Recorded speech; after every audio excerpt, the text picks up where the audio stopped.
이제 수업을 시작하도록 하겠습니다.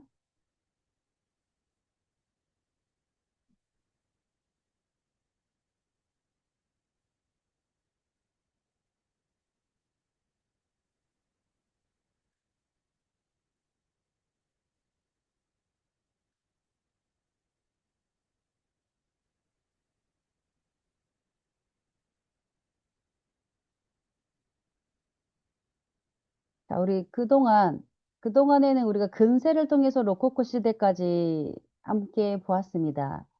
그런데 저희가 근대 뷰티 디자인 이어서 그 뒤로 들어오는 게 이제 지금 시대가 언제냐면 이제 근세, 그 다음에 근대, 그리고 어디냐면 현대 뷰티 디자인이어서 갈 길이 멉니다. 욕심껏, 그리고 기말고사가 있기 때문에 우리 이렇게 해서 서유럽의 그 뷰티 디자인을 살펴본 이후로 이제 2학기 때 들어서 중간고사 이후에는 저희 나라의 이제 동양적인 어떤 뷰티 디자인의 흐름을 보려다 보니까 사실상 시간이 많지 않구나라는 생각이 들더라고요. 자, 이제 근세에 들어와서는 엠파이어 시대의 근대 뷰티 디자인은요. 일단 1804년부터 1815년이어서 지금 근대는 어디에 속하냐면 1800년대부터 그러니까 18세기, 19세기를 생각하시면 되세요. 그래서 이 엠파이어 시대 같은 경우는 일단 나폴레옹, 그동안에는 왕권, 그리고 그 혁명을, 이 프랑스 혁명을 통해서 이 그 주도적으로 어떤 왕의 권력을 잡고 있었던 부분들을 내려놓고 일단 그 나폴레옹 1세의 재정기가 들어가서요. 일단 나폴레옹 1세에는 어때요? 상당히 그 다른 나의 이제는 그 영역을 확장하기 위해서 전쟁도 많이 했고 그래서 되게 유명한 장군으로 표현이 되잖아요. 그러니까 땅을 넓히는, 확장하는. 그랬을 때 이 유럽의 정치적인, 경제적인, 미용 문화의 큰 변화를 가져왔던 시기가 근대의 엠파이어 시대입니다. 이게 문화적인 이제 그 문화사적인 배경을 본다고 하면 일단 1789년도 이제는 18세기에 뭐가 있었어요? 시민혁명으로 왕정이 무너지게 되었죠. 그러다 보니까 일단은 평등한 권리가 확립이 되었지만 그래도 이 뭐라 그러지? 옛부터 그냥 흔히 이야기하는 데에서 내가 노예 삶을 살아왔을 때에는 갑자기 자유가 주어진다고 해서 내가 어떤 그 자유적으로, 내가 자율적으로 어떤 거를 누리기에 쉽지 않습니다. 내가 환경의 지배를 받았기 때문에 그 환경 지배 받은 곳에서 익숙하게 살아가는 삶이 그 양식을 따라가게 되는데, 프랑스 혁명을 통해서 왕정이 무너졌음에도 불구하고, 이제는 이제 평등한 권리가 확립은 되지만, 그래도 뭘 원하냐면 사람들이 그래도 누군가를 이거를 이끌어 가야 된다라고 생각을 해서 이제 나폴레옹 1세대가 이제는 그 재정의 시대를 열고 유럽의 이제 정치적 변형을 이끌게 되었다라는 거죠. 그런 문화적인 배경이 엠파이어 시대의 근대의 시작이 됩니다. 유럽의 정치 정계 변화가 되면서 일단 정치 혁명이 프랑스 혁명에 따라서 이제 근대 국가의 기틀이 확립된 게 이제는 그 나폴레옹이 전쟁을 통해서 통일, 본인 그 하나로 통일하는 이런 혁명이 그러다 보니까 정치적인 혁명이 생겼고요. 그 다음에 산업혁명이라고 하는 것은 일단 이게 어느 정도 뭐 그 서로의 그 물물 교환을 통해서나 아니면 어떤 자기네 노하우들을 같이 이게 서로 공유를 하면서 얘가 이제 산업혁명까지도 일어나다 보니까 자본주의가 중상층이 성장을 했어요. 왜 저 때는 어떨까요? 돈을 많이 벌어들이는 사람들이 어떤 권력을 쥐고 있었다라는 거죠. 그리고 또 세 번째는 여성 지위가 향상이 돼서요. 지위가 상당히 높아졌다라는 이런 세 가지를 좀 특징으로 볼 수 있어요. 그러면 엠파이어 시대의 스타일의 복식을 한번 본다고 하면 여성복은 하이웨이스트. 하이웨이스트는 뭐냐면 이 선에 나의 이 가슴과 그 허리에 긴 게 아니고 이렇게 올려서 바로 그 가슴 밑에 뭔가 이렇게 허리선과 같은 요런 그래서 얇은 소재, 자연스러운 실루엣이 특징이고요. 남성복 같은 경우는 이제는 산업혁명이 일어나고 하다 보니까요. 왕정과 귀족이 관련된 요런 남성이 지배적이었던 그런 복장들이 이젠 단순하고 심플하면서 실용적인 재킷이나 바지 실크햇 이런 부분들이 유행을 했습니다. 그리고 산업혁명을 하려다 보니까 어때요? 되게 조금 대량 생산을 위해서 많은 사람들이 공장에서 일을 해야 되는 요런 부분들의 특징이 있겠죠. 그다음에 그러다 보니까 대량 생산을 통해서 산업혁명이 이루어져다 보면 발달이 되기 시작을 하면서 공장이 많이 지어지다 보니 이때는 좀 더 일의 기계화가 되거나 재봉틀 발명이 돼서 기성복 생산이 이제 촉진이 됐다라는 거죠. 이제는 그동안에는 내가 이렇게 특수하게 이렇게 만들어 있다거나 아니면 어떤 그 만드는 사람들이 기본적으로 이렇게 한 땀 한 땀 그렇게 수공예처럼 했던 부분들이 이때는 대량 생산으로 기성복 생산이 촉진되었다라는 겁니다. 그러면 여성복의 주요 엠파이어 시대의 여성복의 주요 특징을 보면 왜 그리스 로마풍의 자연스러운 실루엣이나 퍼플 슬리브 레이스 장식이 돋보였어요. 이 오른쪽에 이제 사진들을 본다고 하면 그 하이웨스트 있죠? 가슴 바로 밑에 나의 허리선이 구변이 되는 그리고 아무래도 이제는 그 움직임을 좀 편하게 하고자, 네, 그리고 이제 산업화가 되고 이러면서 활동력이 많아지다 보니까, 그리고 어때요? 지위나 이런 그 계급 사회에서 조금 벗어난 이런 부분이다 보니까, 네, 내가 입는 그 복장 또한, 그 시대에 맞게 변할 수밖에 없다. 라는 거죠. 그다음에 무명 무솔린 그다음에 투명한 천이 유행을 했고요. 그다음에 실용적인 겉옷이 나왔는데 숄, 스낵, 스펜서, 튜닉, 플리스, 르덴코트라고 하는 이게 숄, 스펜서, 튜닉, 플리스, 르덴코트 얘네들은요 뭐냐면 결국에 방한용 코트예요. 겉에 안에 입은 얇은 소재들 모슬리나 무명견 이런 투명한 천들이 유행을 하면서 실용적으로는 그 위에 겉에 옷 입는 것들이 방한 코트 등으로 사용이 되어서 아니면 숄 우리 거의 뭐 지금도 많이 사용을 하죠. 네, 추울 때를 대비해서 좀 손쉽게 갖고 다닐 수 있는 네, 그런 것들이 유행을 했다라고 하시면 보시면 됩니다. 그러면 이제 남성복의 변화가 어땠냐면요. 군복 영향에 미쳐서요. 까르마놀, 판탈롱 해서 실용적 복장이 유행을 했어요. 그래서 바지 같은 경우도 이렇게 조금 딱 달라붙는 타이즈가 아닌 조금 더 이렇게 활동하기 편한 그런데 활동적으로 편하기 위해서 그 스판 인기가 있는 그래서 그런 실용적인 복장이 유행을 했고요.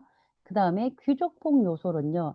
일단 브락, 질렛, 레도, 그 팬츠 등과 같은 이게 어떤 풍이냐면 상류층 스타일이 혼합이 됐는데 자, 이 엠파이어 시대부터는 어땠다고 했어요. 왕정 정권이 무너지면서 귀족과 이런 계급 시위가 있는 이런 세대가 있는 게 아니고 점차 평등한 인간의 권리를 하려다 보니까 그때는 이제는 자본주의 산업혁명을 통해 자본주의가 돌아오다 보니 이때는 어떤 주축이 되었다라는 사람들은 바로 상류층 스타일이 상류층이라고 한다면 우리 부르조아 많이 들어봤죠? 코미디 콘서트에서도 좀 많이 나왔던 것 같아요. 그것처럼 돈이 조금 있어서 이제는 상업에 관련된 어떤 그 장악을 하고 있던 특수층들의 이런 스타일이 혼합이 되었다라는 거죠. 그 다음에 현대적 형태로서 중산모랄지 긴 바지, 테일 코트 같은 기본 형성이 되었다라는 게 특징입니다. 음. 자, 그래서 엠파이어 시대 이제 헤어스타일을 본다고 하면요. 헤어스타일 좌측에 어떤 그 그림 나와 있는 걸 보면 티투스 스타일이어가지고요. 단발머리, 그리고 짧은 앞머리가 특징이에요. 짧은 앞머리, 단발머리. 그래서 활동하기도 쉽고, 그리고 어떻게 청결에 관련된 부분도 씹을 수 있게끔.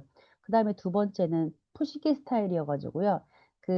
여기 여성분들이 하고 있는, 그리스풍 올림머리로 리본, 요런 밴드로 여성스럽게 장식을 한 스타일이 바로 엠파이어 시대 헤어스타일입니다. 남성은요, 그냥 짧은 뱅 스타일인데, 이때부터 콧수염, 볼수염이 유행을 했다라는 이렇게 특징을 보고 계시면 될 것 같습니다. 그 다음에 엠파이어 시대의 모자와 액세서리는요.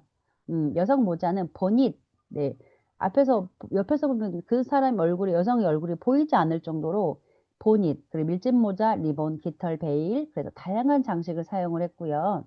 거기에다가 어떤 깃털 같은 걸 좀 이렇게 타조 깃털 이런 부분들을 많이 장식을 해서 사용을 했고요. 그러다 보니 그 모자의 그다음에 보닛 이런 부분들이 엄청나게 되게 큰 모양으로 감춰져 있다라는. 그다음에 남성 모자는요. 중절모로 약간 이렇게 그 크라운이 높은 모자는 뭐냐면 위에 이렇게 모자가 우리 요리사분들처럼 이렇게 크라운이 높은 모자, 그리고 넓은 창 모자가 유행을 했어요. 네. 그리고 세 번째는 이제는 액세서리 중에는 이제 가발. 아무래도 가발 입장에서는 이제 모자가 발달하다 보니까 인종 모발 사용이 줄었고, 그다음에 이 파우더, 혁명 후에 파우더 같은 경우는 이제 산업화가 되다 보니까 휴대용으로 들고 다닐 수 있는 이런 파우더들이 발달이 됐다라는 거예요. 네, 그래서 왜 유행은 돌고 돌잖아요.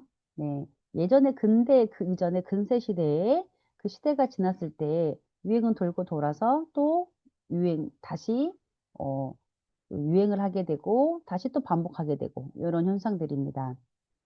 자, 엠파이어 시대의 메이크업과 스킨케어를 본다고 하면요. 아무래도 산업혁명 이후에 아니면 프랑스 혁명, 이제 그렇게 해서 전쟁에서 이후에 일단은 그 사람들이 갖고 있는 어떤 왕정 정권이나 왕에 관련된 귀족 관련된 이런 그 권리들을 다 무너뜨려서 평등한 사회를 만들고자 했기 때문에 어, 화장을 거의 하지 않고요. 자연스러운 아름다움을 강조했습니다. 내추럴한. 그리고 일단은 그 색조를 많이 하지 않고요. 창백한 백납. 그때도 그럴듯이 산업혁명이 이루어져서 여성분들 조금씩 여성분들도 일을 하기 시작을 하기 때문에 되게 그 색조를 꾸민다거나 이런 부분들을 조금 절제했었던. 네, 그리고 향수 사용은 여전히 했었다라는 거죠. 그랬을 때 엠파이어 시대의 미용 문화를 요약을 한다면 1804년, 1815년 거의 일단은 혁명적인 변화들이 오는 게 정치적인 면에서 경제적인 면, 미용 문화 모두 혁신이 이루어졌어요. 그래서 실용적이고 다양하고 검소하고 단순한 이런 부분에서 혁명적인 변화를 일으켰지만 그래도 어, 뭐 한 시대가 걸러고 다른 시대가 왔다고 해서 그 전에 있는 시대의 모든 것들을 완전히 없애고 또 다른 새로운 거를 이렇게 발전한다. 이런 부분들은 쉽지 않을 것 같아요. 그래도 근대에 들어와서는 로코코 시대보다는 조금 더 단순하고 실용적인 부분을 어필하고 업시켰다. 그렇게 해서 보시면 될 것 같습니다. 그래서 엠파이어 시대에 이렇게 요약을 했고요. 자, 그 다음에 이제 19세기로 조금씩 오기 시작을 하면서 로맨틱 시대. 우리 로맨틱, 그 메이크업 자격증에도 로맨틱 사용을 많이 하죠. 로맨틱 시대의 미와 문화를 보면요. 보통 19세기 초 유럽에는 일단 낭만주의와 사회 변화가 공존한 시기입니다. 아무래도 낭만주의라고 한다고 하면 어떤 사람들이에요? 아무래도 부르주아. 그리고 그렇지 않고 열심히 일하는 요런. 그러니까 그동안 이제는 종교적인 부분에서 억압을 받고 그 계급 차이에서 나누어졌던 요런 그 노예, 그리고 그냥 평범한 요런 계급들하고의 그분들이 변화가 좀 공존한 시기일 수밖에 없었던 것 같고요. 이 시대에는 예술, 패션, 미용의 새로운 흐름을 이끌었다라는 게 로맨틱 시대의 그 대표적인 특징입니다. 그러면 어떻게 새로운 흐름을 했는지 한번 보도록 할게요. 일단은 문화적인 배경을 본다고 하면 왕정 복귀예요. 일단은 나폴레옹이 그렇게 해서 실각을 정권을 그렇게 해서 정립을 한 후에 이후에는 또 다른 나폴레옹 이후에 왕정이 복귀가 됐습니다. 그래서 또다시 이 르네상스 시대에는 아닌 그 로맨틱 시대에는 또다시 예전에 있던 귀족과 성직자 중심의 사회가 또 재개되었고요. 그리고 루이 18세에서 이제는 샤를르 10세로 이어지는 왕정이어서 이제는 또 전 시대에 귀족 중심 시대가 되기 시작했어요. 자, 귀족 중심 시대로 또 본다고 하면 아무래도 우리 로코코나 이런 시대처럼 어떤 이렇게 아름다움 추구나 어떤 뭐 파티 문화 이런 부분들을 조금 더 강조했던 시기로 보셔서 그게 좀 일맥으로 보면 좀 이해하기가 쉬우실 것 같습니다. 그리고 이제 산업혁명으로 일단 어때요? 부르주아 계급이 계속 성장이 되는 거예요. 그리고 이 산업으로 발달됐던 곳에 일자리가 많다 보니까 도시 인구가 급증을 하기 시작을 됐고, 그렇게. 근데 이제는 그러면서 이 조금씩 영국에서는요, 그 귀족과 성직자의 중심이 됐던 사회들이 일단 영국의 산업혁명을 통해서는 부르주아 계급, 민주 자본주의 요렇게 시대에는 어때요? 돈을 많이 버는 사람이 최고다. 그래서 부르주아 계급이 성장이 되면서 저는 그 약간 귀족과 지주 지배의 요런 체제가 조금 무너지면서 새로운 신흥 부르주아 계급이 달성이 되었다라는 거죠.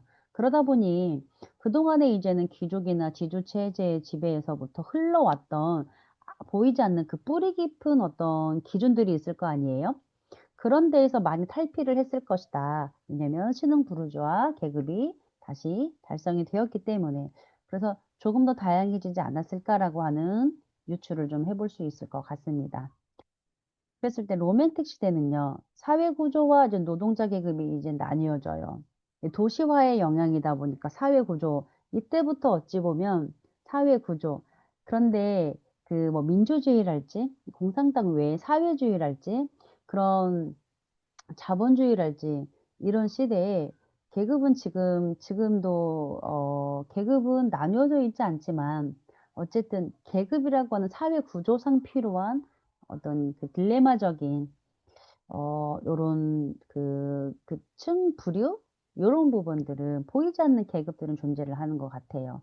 지금 어떠한 그 왕정이나 그리고 귀족이나 이렇게 지배층들, 종교에 관련된 요런 성직자나 어떤 특별한 지배층들의 지배를 받기 싫어서 산업혁명도, 그리고 어때요? 프랑스 혁명도, 이런 부분들을 다 외치면서 엄청난 또 사람들의 희생이 있었을 거 아닙니까? 그렇음에도 불구하고 이제 사회 구조 자체도 이제 자본주의로 되어져 가면서 또한 이제 신흥 부르주아로 인해서 도시 인구가 이제는 그 증가가 되고 이제 농촌 인구에서 계속 이제 도시로 이동하다 보니 도시가 혼잡해질 수밖에 없겠죠. 그런데 이제 그렇기도 하고 과도한 이제 그 부르주아 내가 그 공장을 생산해서 공장을 갖고 있었던 이런 신흥 부르주아들은 어때요? 많은 것들을 대량 생산을 빨리 하기 위해서 노동자들의 이런 여러 가지 비위생적인 환경하고 과도한 노동으로 일단 그런 노동력들을 착취를 하기 시작을 했죠. 지금 뭐 그때서 뭐 무슨 노동법이 있었겠습니까? 그래서 그러면서 이제 수명이 단축되게 되었던 허와 실인 거죠. 내가 자본주의에 들어오다 보니까 전에 또 없었던 또 다른 계급으로 나뉘어져서 나 역시도 그 돈을 벌기 위해서 어쩔 수 없이 노동 착취를 당해야만 됐었던 이런 부분들. 결국에도 또 보이지 않는 계급들이 발생할 수밖에 없었다라는 거죠. 그것이 지금까지도 이렇게 흘러오는 거 보면, 음, 참 씁쓸하다는 생각은 드나 이게 어쩔 수 없이 생겨나지는 부분이지 않을까. 인간의 습성상. 네, 어떠한 자유적인 부분을 개개인에게 딱 준다고 해서 그 자유 자체가 어느 질서가 없이 이것이 어, 어떤 진행이 되지 않는다라는 이런 생각을 저는 이걸 보면서 역시 그렇겠구나라는 생각이 들었습니다. 그리고 그러다 보니까 이제 노동자들이 고통이 이제 사회주의 운동으로 촉진하게 됐습니다. 이러면서 이제 사회주의 운동으로 는 사회주의가 나오게 되는 거죠. 그래서 구소련, 처럼, 똑같이 일하고 똑같이 돈을 벌어가고, 그렇게 해서 어떤 구조화를 지배를 받는, 그러면 어떤 질서를 확립하는, 되게 타이트한 질서를 확립하게 돼서 하는 사회주의 운동들이 나오게 됐다라는 거죠. 네. 그 이면에 이제 낭만주의의 이제 로맨틱 시대의 낭만주의의 영향을 본다고 하면요. 일단 어느 한면으로서는 이성보다는 감정과 본능을 그동안에 전쟁도 많이 치렀을 것이고 되게 종교적인 억압도 했을 것이고 또한 어떤 그 왕정과 귀족 요런 지배층들로 인해서 고달프게 삶을 살았던 그런 부분들을 조금 이제 탈피해서 이성보다는 감정과 본능을 중시했다라는 거죠. 그리고 자연의 아름다움을 고전을 동경을 하면서 자연 찬양을 했다. 그러면서 이제는 어떤 과학적인 만능 발달, 과학주의나 과학적인 발달, 산업주의나 이런 부분에서는 심리적 반발도 일어났기도 했습니다. 요런 영향들이 이런 영향들이 있었다라는 거죠. 그러면 이 로맨틱 시대에는 여성 복식에는 어떤 변화가 있었을까요? 네, 다시 부활을 한 게 뭐냐면 패티코트. 패티코트가 부활했다라는 건 뭘까요? 스커트가 넓어졌고 방대해졌다라는 거죠. 우리 그 전에 엠파이어 시대 때는 그래도 이 하이 웨스트여서 되게 조금 통이 좀 좁은 넓지 않은 적당한 요런 스타일을 강조했다면 이 로맨틱 시대 때 넓은 스커트하고 패티코트가 부활해서 또다시 가는 허리를 강조했다라는 그래서 이 로맨틱 스타일은 빅토리아 여왕, 그 로맨틱 스타일은 1833년도에는 빅토리아 여왕이라고 하는 그 여왕의 이렇게 하는 스타일이나 요런 복식이나 이런 그 헤어스타일이 상당히 여성 그 시대에 되게 유행이 있을 수 있게끔 만드는 분 중에 하나였다라는 거죠. 그래서 워낙에 멋쟁이라고 이렇게 소문이 되어 있는 빅토리아 여왕, 예, 것들을 따라서 했다라는 거죠. 그러다 보니까 이제는 어때요? 볼륨이 커지겠죠. 그리고 또 다시 넓은 스커트 있다 보니까 어때요? 그 좁아 보이게 만드는 가는 허리를 강조하기 위해서 다른 것들을 부풀려 했던 그 레이스 리본, 자수로 또 장식을 화려하게 했다라는 그 다음에 보닛 모자라고 해서 리본과 꽃으로 좀 보닛을 꾸며가지고요. 네. 보닛은 어느 시대나 되게 실용적으로 사용할 수 있었던 것이었어서 이게 좀 다들 잘 활용을 했었던 것 같습니다. 그렇게 해서 여성 복식의 변화를 보았고요. 이제 남성 복식과 이제 남성들도 액세서리를 했었는데 남성 복식은 로맨틱 시대에는 어떻게 바뀌었나? 지금 그 재킷과 베스트인데요. 얘네들은 그 연미복이라고 하죠. 뒤에 꼬리 우리가 보통 보면은 그 성악가들이 주로 입을 법한 연미복. 그래서 앞에는 배꼽 위로 짧고 그 다음에 뒤에는 어떤 이렇게 꼬리 모양 같이 네, 그렇게 해서 길게 늘어뜨리는 이게 바로 체스터필드 코트라고 하고요. 그 다음에 이제는 연미 달린 재킷이어가지고 남성 복장은 대부분 앞보다는 뒤에 엉덩이를 감싸는 그 다음에 실크 햇이라고 해서 높은 크라운 저기 실크 높은 크라운이어가지고 여기 위 요리사분들이 이렇게 높게 쓰는 것처럼 그걸 실크 햇이라고 하는데 이런 착용들을 했다. 이게 바로 로맨틱 시대의 남성 복장이다. 라고 보시면 되세요. 자, 그럼 헤어스타일하고 모자를 한번 본다고 하면, 네, 그 헤어스타일은 양옆에 이제 둥근 롤로 이렇게 롤을 마른 데에서 귀를 이렇게 덮어요. 우리 저 머리 헤어스타일링 본다고 하면, 우리 빨간 머리 앤 다이애나, 빨간 머리 앤, 그리고 옛날에 캔디, 여기서 왜 좀 잘 살고, 못된 친구들이 전 기억나요. 다이애나. 여기 이렇게 머리 양쪽에 이렇게 머리 해가지고 귀민머리처럼 이렇게 늘어뜨렸던. 네.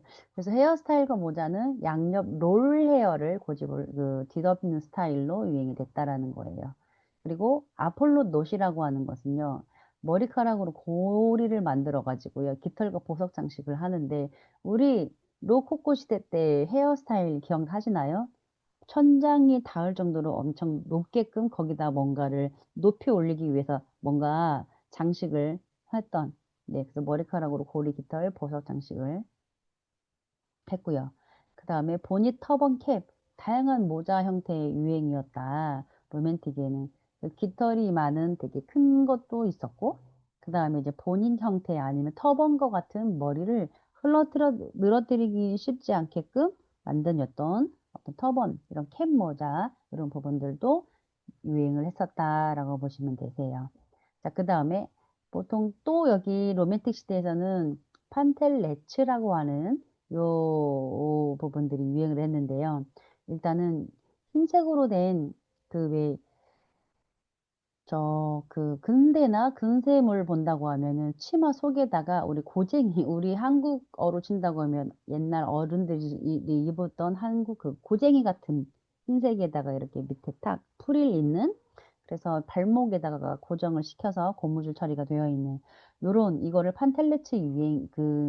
판텔레츠로 보시면 되세요. 그래서 흰색 피룩 바지고 레이스 장식이 됐고요.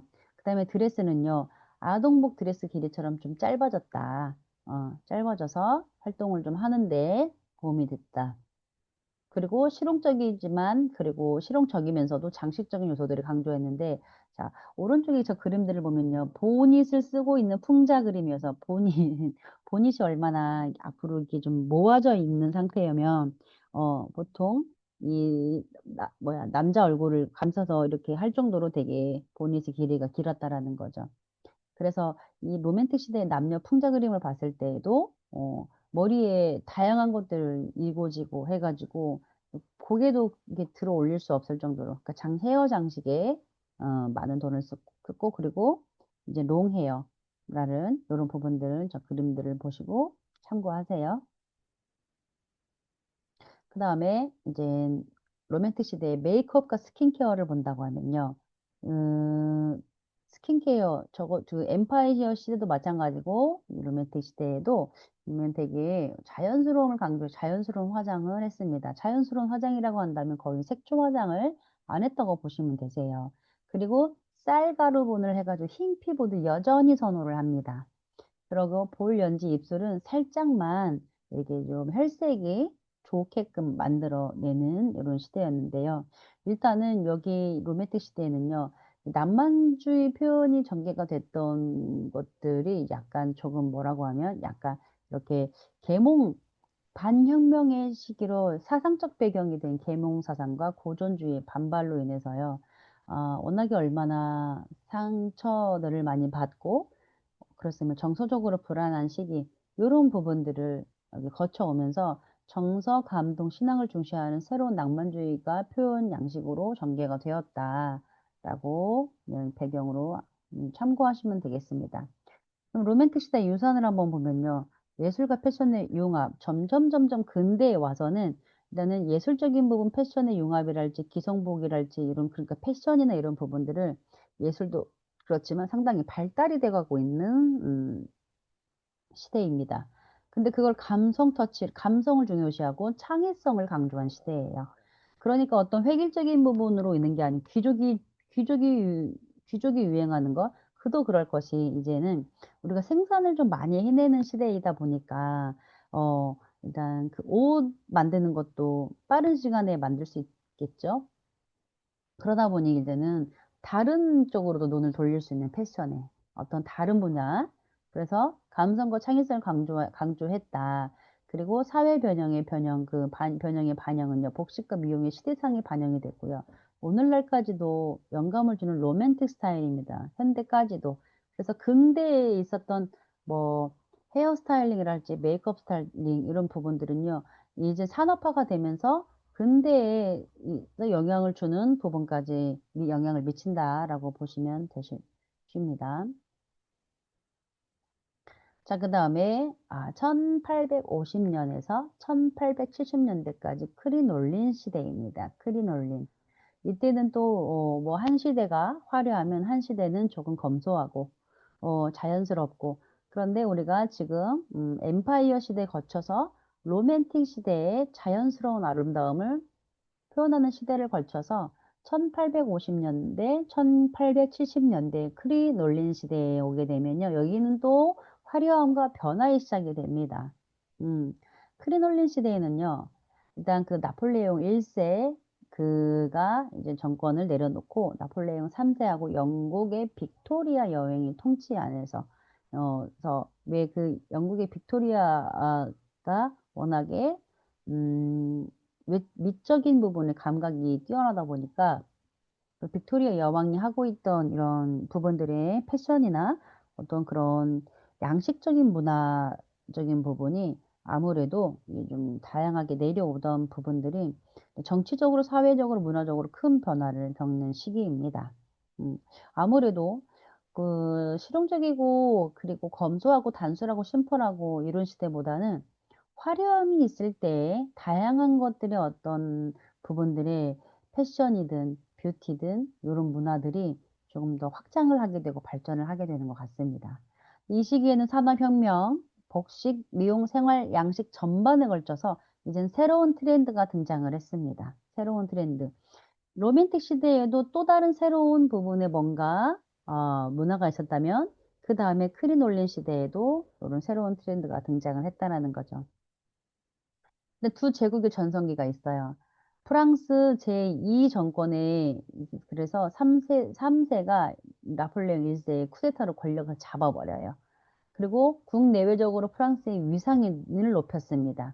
그러니까 그동안에 나폴레옹 1세가 이렇게 권력을 잡고 정권을 했던 것을 이제는 그거를 어때요? 쿠데타로 본인 걸로 만들어 놓은 나폴레옹 3세가 있었다는 거죠. 그리고 또 영국에는 빅토리아 시대에서 빅토리아 여왕의 치아가 이 영국에서는 이때부터도 이제는 여성의 여왕의 정권이 시작이 됐겠죠. 경제적인 문화가 큰 번역을 이뤘고요. 해가 지지 않는 나라로 불릴 만큼 세계적 영향력을 가졌습니다. 해가 지지 않는 나라로 할 만큼 뭐냐면 불이 꺼지지 않고 공장이 계속 돌아가는 거예요. 산업화로. 산업혁명으로 인해서.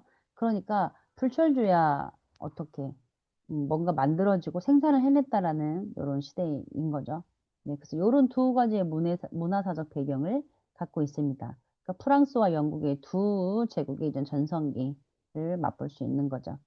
자, 그러면 이 크레놀린 이 시대의 사회적인 문화적 발전을 본다고 하면요. 일단 찰스 디킨스, 바이런, 테니슨 등의 문학의 거장들이 활용을 했어요. 그러니까 문학과 예술이 발달을 하기 시작을 했다. 그래서 문화적인 르네상스를 이끌었다. 자, 르네상스가 고대에서 가장 그 예술성이나 어떤 문화적인 어떤 이렇게 레벨업, 정서적인 어떤 그런 문화적인 레벨업이 있었던 시기잖아요. 자, 그리고 과학과 스포츠, 과학도 급속도로 발전하게 됐고, 그리고 그러다 보니까 생활에 여유로운 스포츠에 대한 관심이 증가가 됐다라는 거죠. 그 다음에 산업혁명 후유증으로요, 약간 좀, 그러나 이렇게 해서 과학도 발달하고, 어떤 생활 면에서 발달하고, 문학도 발달하고, 예술도 발달하는 데에서, 산업혁명 후유증으로 좀 허무주의가 확산이 됐어요. 산업혁명에 대해서 내가 그거를, 그동안의 내 삶을 탈피하고자 애썼던 사람들이 또 다른 또 보이지 않는 계급 사회에서 또한 그렇게 생활을 할 수도 있을 거 아니에요? 그러다 보니까 그런 허무주의가 확산이 돼서 어떤 기대를 했던 부분들이 기대에 미치지 못했을 수도 있겠다라는 거죠. 그래서 서민적이고 청교도적인 분위기가 사회 전반에 퍼졌습니다. 음, 부르주아 신흥의 어떤 계급적인 부르주아 그 레벨까지는 우리가 어떤 그 서민으로서는 따라갈 수 있는 상태는 아니었겠다. 그러다 보니까 아무래도 좀 기대를 했던 사람들이 허무주의가 나타나지 않았을까라는 생각을 합니다. 그럼 이때 크리놀린 시대의 복식사적 배경을 본다고 하면요. 일단은 빅토리아 여왕의 스타일을 그대로 화려는 하긴 했지만 수수한 우아함이 있었다라는 거죠. 그래서 이 빅토리아 여왕의 이 수수한 우아한 스타일은요. 약간 그걸 유행이 됐던 것을 우리 서민에 맞춰서 단순한 복식을 선호를 했다라는 거죠. 그리고 재봉틀의 등장을 하게 됨으로써 1846년도에는 우리가 공장 가동하고 그리고 산업화가 되면서 재봉틀이 발명되면서 어때요? 복식이 이제는 복잡해지면서 이제 다양한 소재나 장식들이 사용되었다라는 거죠. 네, 그리고 산업혁명의 영향으로 대량 생산하고 새로운 패션 트렌드가 가능해졌다라는 것을 보실 수 있습니다. 음, 그래서 크리놀린 등장 발전, 크리놀린이라고 하는 게 뭐냐면요.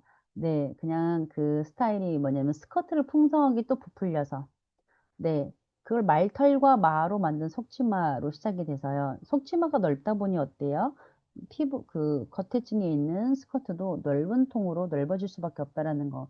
그러면서 이거를 허리를 날씬하게 만들고 얘를요, 그 치마를 극단적으로 퍼지게 하기 위해서 철사, 고울의 뼈로 틀을 만들었어요. 음, 패치코트를 이렇게 더 만들어가지고 되게 이렇게 튼튼하게 딱 펼칠 수 있게끔. 그리고 1865년도에는 치마폭이 가장 넓어지면서 크리놀린이라고 딱 한다고 하면 워낙에 큰 폭의 치마, 풍성한 스커트 이렇게 좀 보시면 되겠습니다. 자, 그럼 여성복의 스타일 변화를 본다고 하면